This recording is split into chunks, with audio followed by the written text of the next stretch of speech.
Well, the Edmonton Oilers had to make a significant move on Tuesday, as I'm pleased to welcome in 6:30 Chad's Bob Stauffer to break it all down. And it couldn't have been an easy decision for General Manager and President of Hockey Operations Ken Holland, as Jack Campbell is placed on waivers for the purpose of assignment. Yeah, Tony, it's a situation like this. I mean, we're in a results-driven business, right? And for guys like you and me, we have the privilege of traveling and covering a sport and a game that we love. And when you're in a professional league, there's winning and then there's misery. And unfortunately, right now, it's a tough time, right? I mean, the team has underperformed to date. They're 2-8-1. They've got the lowest combined save percentage in the National Hockey League.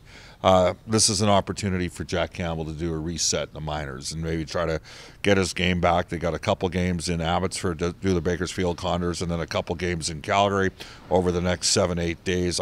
My guess is, I talked to Colin Chalk, the coach, yesterday. I think maybe Jack gets 3 out of the 4 next starts to see if he can get his game going. And then conversely, Stuart Skinner kind of knows that he's going to be the guy, though we will see, Calvin Pickard coming up as well. All right, let's talk about Calvin Pickard, because he's sporting a 2-2 record. But when you look at the numbers, 2.02 goals against average and a .939 save percentage to begin the season in Bakersfield. Well, it's interesting. The Oilers are dead last in save percentage in the NHL, and they're number 1 in the American Hockey League in save percentage. Calvin Pickard's a consummate professional. He was signed to be an organizational number 3 goalie.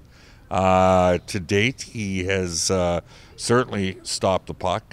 Sylvain Rodriguez, the goalie coach down there, he's got good things not just going with Pickard, but with his, his son Olivier, who, I'll be frank with you, maybe a year ago in the fall, I was a little bit concerned about. I'm like, he's a little bit undersized. He's not really tracking statistically, and then boom, it just sort of clicked in after Pickard missed a bunch of games, sort of in middle to late October into November.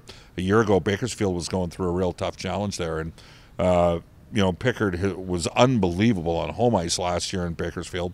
He's a veteran. This is not his first rodeo. Ironically enough, he was drafted by Rick Bracey when Rick was with the Colorado Avalanche. Rick is now the Oilers' new head amateur scout.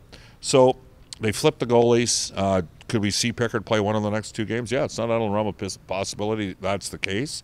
And Pickard gets rewarded for being a good soldier and working hard. As, again, there's an opportunity for Jack Campbell to do a bit of a reset down in the minors. Right, so it's Rodriguez and Pickard leading the AHL, but it's Stuart Skinner and Pickard, the tandem, going into Thursday's matchup against the San Jose Sharks.